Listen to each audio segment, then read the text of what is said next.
Hola, este es un nuevo episodio de Libros para Torrantes y en esta oportunidad un autor que ya hemos tratado en otra oportunidad, Borges. El libro en cuestión es El libro de arena. Pero lo que más nos interesa en este episodio es un cuento en especial que está en este libro y es el cuento El otro. En 1975, Borges publicó el libro de arena, pero el cuento, el otro, es de unos años antes, de 1972, y de luego fue incluido en este volumen de cuentos. Em, es el primero de todos ellos. Abre Borges su libro con el otro y lo abre justamente con un cuento que es, como muchos otros de Borges, autorreferenciales, donde la autobiografía aparece en cada párrafo, en cada lugar, ahí en la trama, todo lo que tiene que ver con los elementos autobiográficos hacen parte de la historia.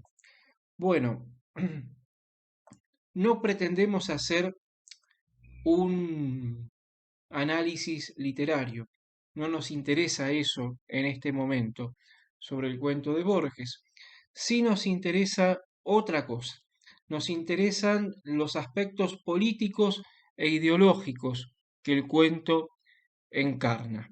Muchas veces se ha dicho que Borges era un hombre, un intelectual, un escritor, o bien apolítico, que él mismo se definía como un anarquista, a veces como un conservador, luego terminó definiéndose como un irigoyenista, esto es una facción del radicalismo, pero no tuvo una definición concreta, ¿no? de su posición política. Eso es lo que aparentemente este Borges nos hizo creer y lo que muchos hemos creído. Nada que ver. Borges sabía escabullirse muy bien en el tema político y a lo largo de su obra hay muchos aspectos que nos remiten y por los a qué pensaba Borges políticamente. Se escabullía, como decía, daba a entender, lo decía de forma indirecta, lo insinuaba, ¿no? Pero obviamente no podemos ignorar, y él tampoco lo pudo hacer, su filiación unitaria, su filiación antirrocista y, por supuesto, su visceral e inquebrantable antiperonismo.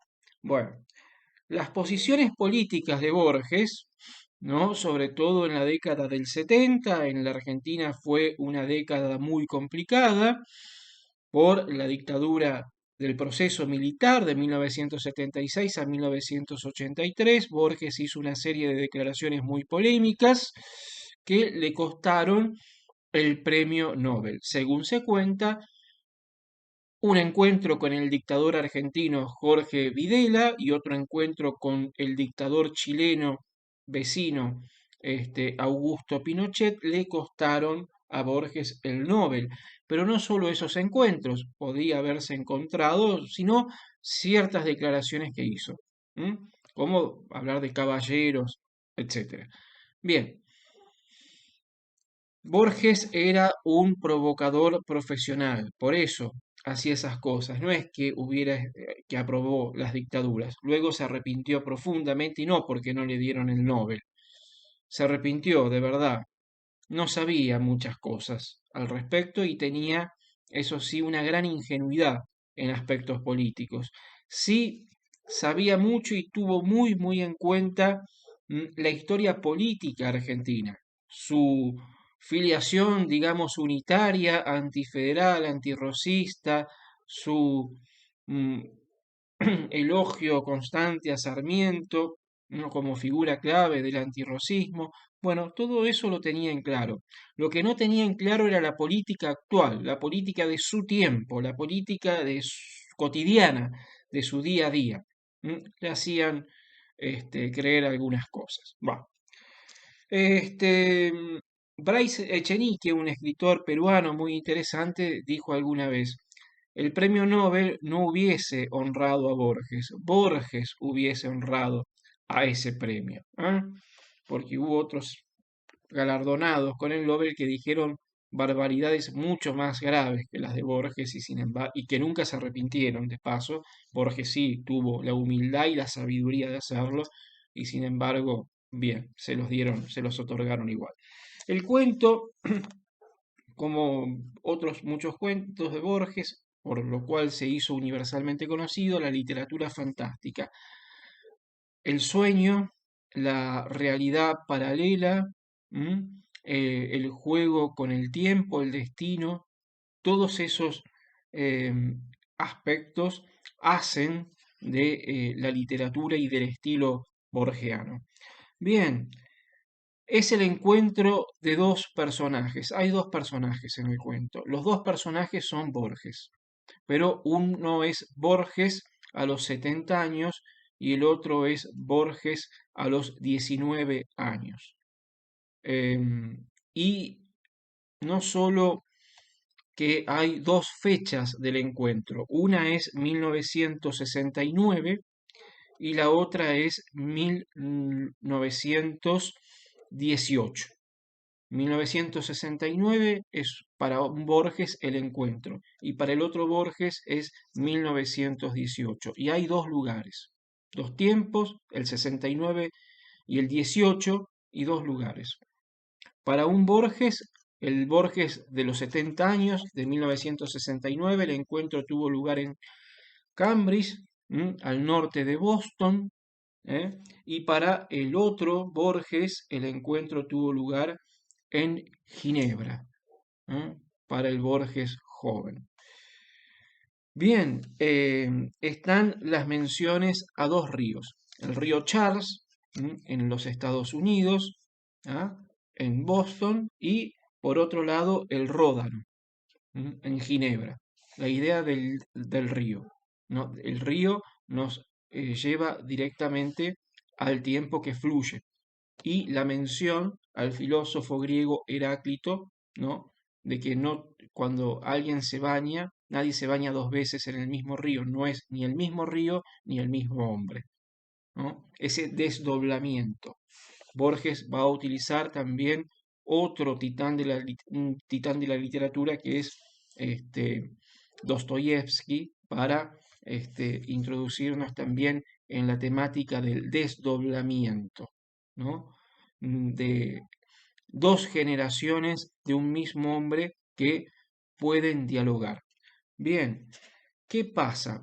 El joven Silva, y Borges dice, le pregunta si es oriental, uruguayo o argentino, argentino, bien, y se da cuenta que es él. Pero esto lo había turbado tanto en su momento que prefirió que pasaran algunos meses para escribir la historia y así no perder la razón.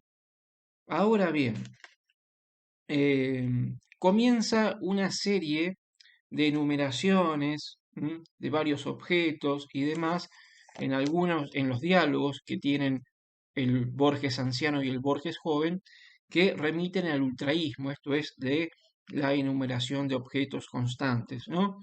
Bueno, eh, aquí le pide el joven que se identifique, a ver si es cierto que se llama también Borges como él. Y entonces le dice todos los que hay en su habitación en Ginebra, en la casa donde viven los Borges en Ginebra. Un mate de plata, le empieza a hablar de un volumen de las Mil y una Noches, le empieza a hablar de un libro de Tácito en latín, de una versión del Quijote, las tablas de sangre, referencia a Rivera-Indarte. Las tablas de sangre fueron un panfletos escritos por Rivera-Indarte en contra de la dictadura de Rosas, etc. Bien, el diálogo va fluyendo y entonces Borges Grande le va contando cosas que le pasaron a su familia. La madre está sana, el padre murió, le cuenta cómo murió la abuela, que no haya tanto escándalo, soy una mujer muy vieja que se está muriendo muy despacio, nada más, hace recordar la muerte de Sócrates, ¿no? Y le habla de Nora, la hermana, que ya tuvo dos hijos, y claro, de la muerte de padre, como le dice. Bien, luego los diálogos continúan y Borges le va hablando de que iba a haber otra guerra. El Borges joven pasó la guerra de la Primera Guerra Mundial, viene otra guerra, la Segunda Guerra Mundial. Hay otro dictador que se llama Hitler, que tendrá también su Waterloo, la idea del tiempo cíclico que se repite, ¿no? Y ahora le empieza a decir lo siguiente: Buenos Aires, hacia 1946, se engendró otro Rosas, es decir, Perón. ¿M? Bastante parecido a nuestro pariente. En el 55, la provincia de Córdoba nos salvó, como antes Entre Ríos. Ahora las cosas andan mal. Rusia está apoderándose del planeta, América trabada por la superstición de la democracia. Superstición de la democracia. Bien, Borges se camufla en la literatura, ¿no? Para hablar. No se resuelve América a ser un imperio. Cada día que pasa nuestro país es más provinciano. Luego le dice lo siguiente: más provinciano y más engreído, como si cerrara los ojos. No me sorprendería que la enseñanza del latín fuera reemplazada por la del guaraní. Aquí está el Borges antiperonista y elitista que busca provocar. No es que haya sido eso, pero puede, puede que lo parezca. Bien, ese puede que lo parezca lo ponemos entre comillas. Otra vez la provincia en el 55 dice: la provincia de Córdoba nos salvó. Claro, porque el golpe de Estado del 55 que derrocó a Perón comenzó en Córdoba.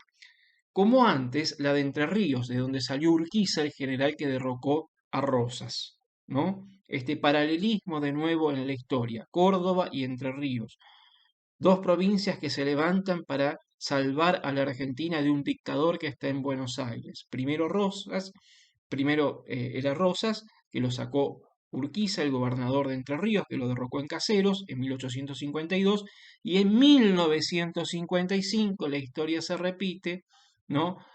Con Córdoba y la revolución libertadora que pone fin al peronismo, que derroca a Perón. Dice: nos salvó. ¿No? ¿A quién salvó? Y bueno, salvó a lo que Borges considera la tradición, la estirpe. Nuestro país es más provinciano, está hablando de decadencia, ¿no? Indudablemente.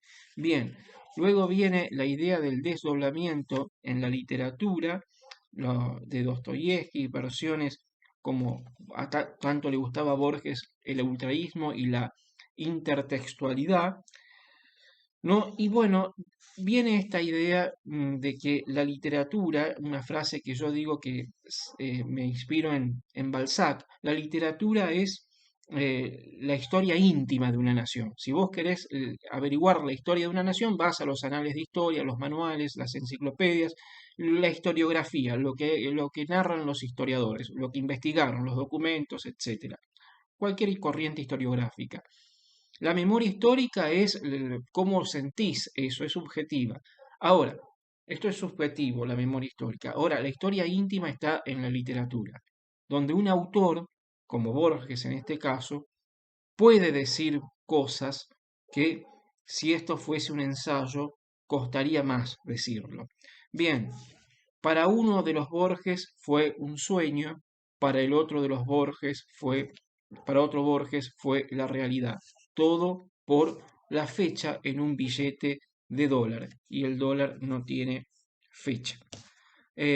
Averigüen quién está en la realidad y quién en el sueño. Eso de dejarlo así también en stand-by, en puntos suspensivos, es muy borgiano. Borgesiano, algunos dicen. Bueno, espero que esto les haya gustado. Gracias, hasta luego.